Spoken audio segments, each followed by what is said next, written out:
Avant de s'attaquer à sa perfection, sans doute faut-il préciser que le cornichon est une plante herbacée de la famille des cucurbitacées dont les fruits sont récoltés avant maturité et consommés principalement comme condiment.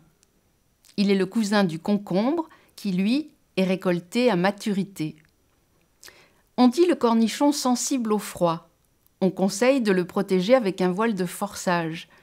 On précise qu'il est inutile de le tailler et l'on sait que ses ennemis se nomment limaces, escargots, mouches blanches, araignées rouges et pucerons noirs. Bref, s'il passe à travers le mildiou et l'oïdium, il risque quand même d'en voir de toutes les couleurs. Il n'empêche, son espace sonore en fait un mot parfaitement subtil.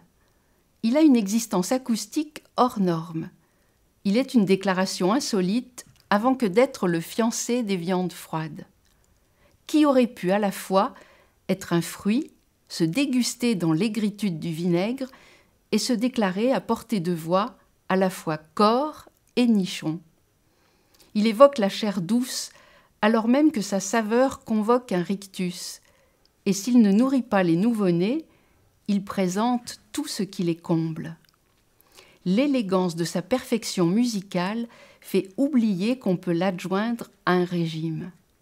En effet, pris entre les repas, il repousse l'envie de grignoter, comme s'il comblait de promesses gourmandes l'horizon d'un manque.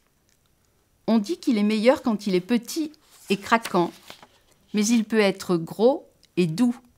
Il est alors mal au sol et plutôt slave. Ça ne s'invente pas.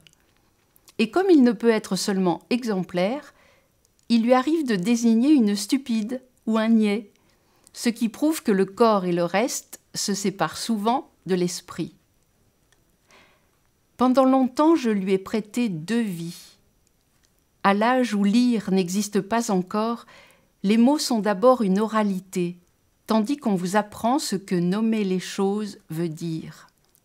Cornichon était donc un mot pour rire, alors que le déguster faisait plutôt grimacer. J'aimais qu'il soit double, qu'il parle d'autre chose que ce que l'on mangeait. Je m'appliquais à bien le prononcer pour que les adultes entendent son ambiguïté. Mais ça n'avait pas l'air de fonctionner. Ils connaissaient l'orthographe, leurs oreilles s'étaient désormais bouchées.